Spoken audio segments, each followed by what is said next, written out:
last but not least, today I'm going to be talking about the Aaron Rodgers and New York Jets saga that is continuing to go on as we speak. So, for those of you who have not been paying attention, Aaron Rodgers went on Pat McAfee's podcast and said that he plans on playing for the New York Jets in 2023.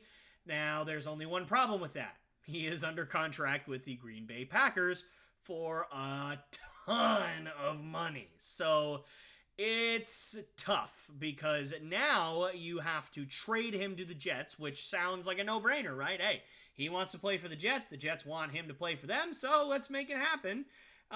Here's the deal, though. It's not that simple, and the reason is multifaceted, but the two main reasons are, one, as I said, he's on the books for a ton of money, so I don't think the Jets are going to be able to afford his contract the way it is. So either they're going to have to renegotiate his contract, or they're going to have to convince the Packers to not only trade Aaron Rodgers, but pay a ton of money to not have Aaron Rodgers on their team, which neither of those are going to be appealing for the Packers or the Jets if it's the first one. So that's the first reason why this is tough.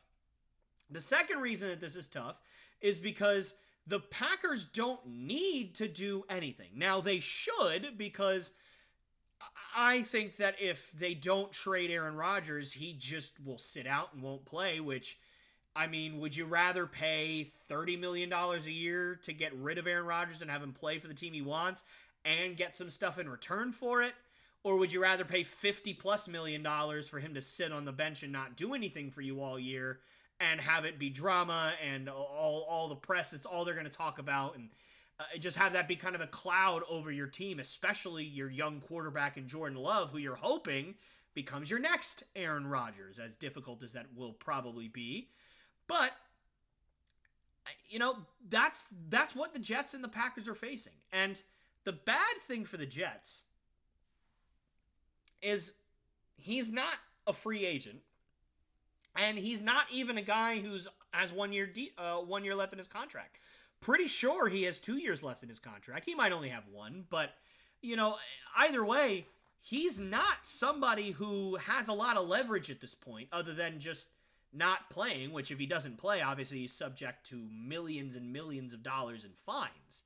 So you know, the Packers hold all the leverage at this point in terms of, you know, what they can do. Because, yeah, sure, Aaron Rodgers can say he intends to play wherever the heck he wants, but he's not under contract with whoever the heck he wants. He's under contract with the Packers. So the Packers can basically just sit on their hands and ask for the moon. And basically, if the Jets don't pay the moon, then they can just do nothing and see what Aaron Rodgers does. And if Aaron Rodgers decides, okay, I'm not going to play for you then guess what? They get millions and millions and millions and millions and millions of dollars in fines. And they can just hold Aaron Rodgers and hold the Jets hostage until then, which, again, that might not sound like a good idea to any of you guys listening at home, or that might not sound like a nice thing to do, but they can do it.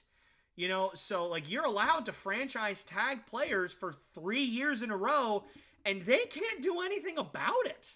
So, I mean, look what happened to Kirk Cousins. The now Commanders just kept franchise tagging him and franchise tagging him and franchise tagging him. He couldn't go on the open market. He kept trying, and they kept saying, nope, you're coming back. And so by the time he became a free agent, he was almost 30 years old. So, like, the Packers can just franchise tag Aaron Rodgers for the next 3 years if they wanted to, and hold him hostage for as long as they see fit until he retires, or until, you know, he just gives up and stays.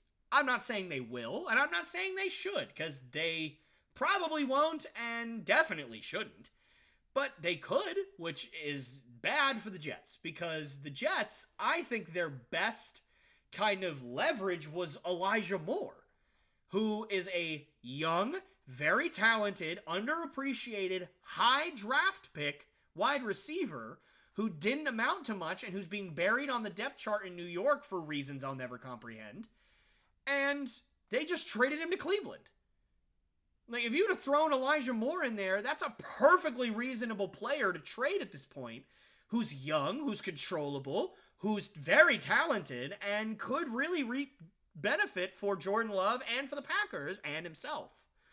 But now he's a Cleveland Brown, so you have that gone, and all you got in return was basically moving up 30 or so picks in the draft. Yeah, you have back-to-back second-round picks, which might be useful in trading for Aaron Rodgers, but the Packers can just sit and say, okay, yeah, give me your first pick, give me both your seconds, give me your first next year, and give me 2 more seconds, and I'll think about it. And the Jets have to do what they say. They don't have to trade those things, but the Packers don't have to do anything. It's not like Rodgers can sue. I mean, maybe, I don't know, but I doubt it. He can't just breach his contract because then he's liable for legal action. So it's just one of these things where the Jets are kind of in a tough spot right now. Now, people might say, oh, the Jets have all the leverage because Rodgers says he wants to play for them. Okay, well, Jason Tatum can say he wants to play for the Lakers all he wants. He's not getting traded to the Lakers, barring catastrophe. So, it's the same thing. Rodgers can say whatever he wants. He can say, I want to play for the Jets. All right, great. But the Packers still own his rights. They're still paying his contract.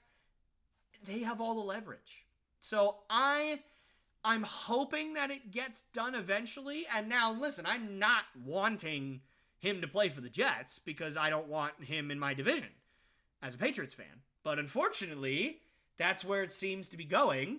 And let's be honest with ourselves, I feel like the Patriots, if Aaron Rodgers is in the division, it's not going to make a ton of difference because the Patriots are going to either be the 3rd worst team in the East or the 4th worst team in the AFC East. So, doesn't really matter. You're probably not making the playoffs either way, but I just don't want to have to play Aaron Rodgers twice a year. I mean, it's just, you think about, listen, Mac Jones is fine, but think about it this way.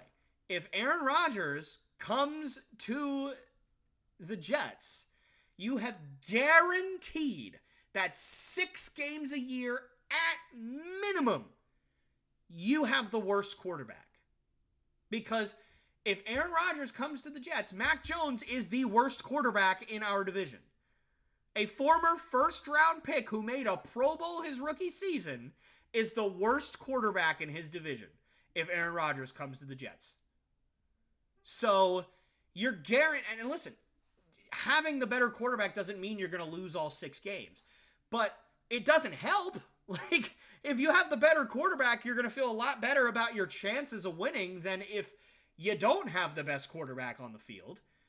And it's not like Aaron Rodgers and Josh Allen are slightly better than Mac Jones. No, they're leaps and bounds better than Mac Jones. Now, Tua, you can say at his peak is clearly better than Mac Jones. He showed it this year, but Tua is not always on top of his game, and obviously he's had injury concerns, so, you could say whatever you want about all that, but if Aaron Rodgers comes to the Jets, Mac Jones is the worst quarterback in that division.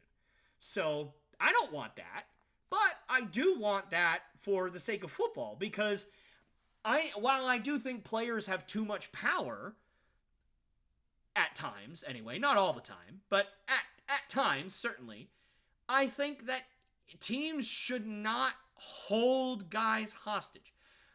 Think about it this way. I'm a wrestling fan, okay? Big wrestling fan. If I read online that Chad Gable hates WWE and he's treated super poorly and no one likes him backstage and he wants to go to AEW, and the higher-ups don't want to do anything with him. They don't have any plans for him. They just say, you know what, you're just going to go home and you're going to sit there for the rest of your contract and you're not going to do anything. At that point, I would rather WWE let him go and let him live his life and let him be happy somewhere else than for them to just send him home and hold him hostage. I feel like that's a little bit douchey. Now, I'm not saying that Aaron Rodgers is so miserable that they're treating him so poorly, and I'm not saying that. What I am saying is that if he has told them, I'm not happy here, I want to leave, they should not strong arm whoever he says he wants to play for so badly that he's held hostage for a year, or 2 years, or 3 years. Now, certainly get the best deal you can if you're the Packers. Absolutely. There's nothing wrong with that. But there's a difference between getting the best deal you can and operating in bad faith. And I just don't want the Packers to operate in bad faith. Now, I'm not saying they are operating in bad faith. I have read nothing of the kind. But I've seen football teams operate in bad faith before when it comes to players. Again, you know, what comes to mind is Kirk Cousins, Le'Veon Bell, another one that comes to mind. So I hope it doesn't happen. I hope that this is solved quickly so we can all move on and enjoy football. And quite frankly, I'm a little tired of talking about Aaron Rodgers' trade and Packer I want to leave escapades, because I feel like it's been happening for like 5 years now. Just go already. And again, I'm not saying that Aaron Rodgers is trying to go. And, you know, maybe the bad faith thing isn't even true, because he has claimed that the Packers have been lying and not telling the truth, and maybe even operating in a little bit of bad faith. I don't think he's used those words, but that's surely what he's implying. So maybe that's not even true. But, you know, for me, I just hope that this ends, because Aaron Rodgers has been trying to get out of Green Bay for like 5 years. I just hope he goes. I just hope he finally goes where he needs to go and where he wants to go.